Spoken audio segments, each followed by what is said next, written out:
Greetings all, this is Hairy Nick. Today we got another bunch of X-Wing spoilers from Wave 13, this time on the TIE Silencer, the last ship that has not had a reveal article or any spoilers dropped yet. Now we had a bunch of different pilots and upgrades spoiled. These are not in English and the translation on these are a bit sketchy, so I'm not going to talk about these today. I mean, look guys, these are going to get properly revealed in the next couple of days anyway, so I'll save that for later. But what I do want to talk about is the dial for the TIE Silencer. And I'll be honest, I never thought I'd make a video just on a ship's dial before, but let's face it, look at this. This is insane. This is so powerful, so explosive. This is straight up probably the best dial in the game. And it's no surprise it's on the TIE Silencer. I mean, it's basically a TIE Inceptor that has been giving the first order treatment, just like the old TIE Fighter turned into the FO Fighter and got a better dial. The TIE Inceptor moved forward and got this dial. Let's compare this to the existing powerhouse ace dials in the game right now. On the left here we have the TIE Interceptor, and it's arguably the worst of the dials we're looking at here. However, you look at this compared to the A-Wing dial, for example, yes, it's got one less green. However, on the TIE Interceptor body, it is more relevant because it has the boost, the barrel roll, the evade, all that kind of stuff. It has the right pilots in Khan or Jax and Sunterfell to really capitalise off that dial. So even though it's strictly a worse dial than the A-Wing dial, it's doing a lot more work on the TIE Inceptor. The A-Wing dial, of course, the same thing with the extra green manoeuvre forward. Now those two ships are from Wave 2, way back in the early days of X-Wing. About a year ago we had the Fang Fighter released.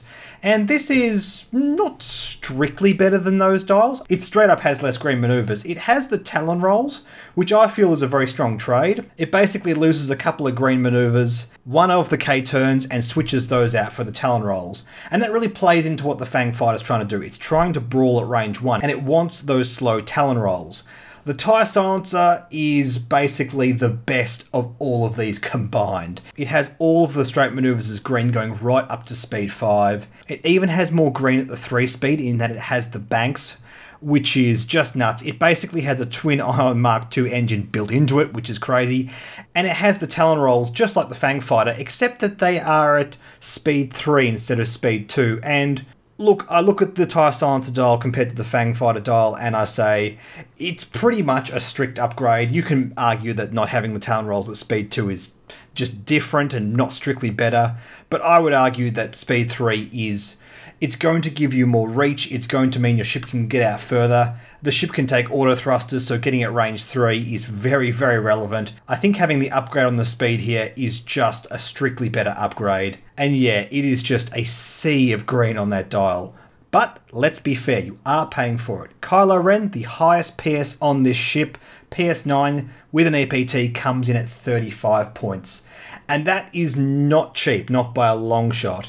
On the TIE Inceptor, for example, we can take Sunterfell, also PS9. That's only 27 points, a full 8 points less.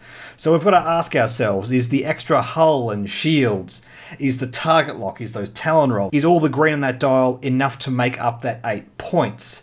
I personally think it probably is. I look at Kylo Ren and I compare him to ships like Corran Horn and say, look, Corran Horn, pilot skill 8, probably on a worse ship than the TIE Silencer, was very relevant in the game for a long time.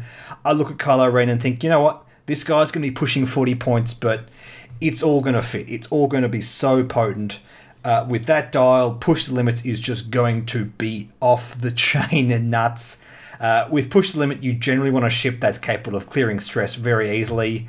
The TIE Silencer basically laughs at stress. I mean, look at all the options it has to do to clear stress the next turn. I'll be very, very interested to see the reveal of the ship in a few days. We'll talk about some different builds for it then, but for the time being, in the comments, guys, tell me what you think of this. Do you think this 8-point investment over the TIE Inceptor is worth it? Do you think this is a straight up better ship? I'm pretty psyched. I think this is going to be excellent. I think this is going to be a super explosive ship. And this dial is, frankly, the best dial in the game. I'm going to say it right now. I know it's not strictly better than, say, some big ship dials. Big ships do different things. But this dial on this ship is just utterly explosive, and I'm so excited to try it out. Anyway, guys, thanks for watching. Stay tuned for the TIE Silencer reveal. Like and subscribe, like our Facebook page, and I will catch you later.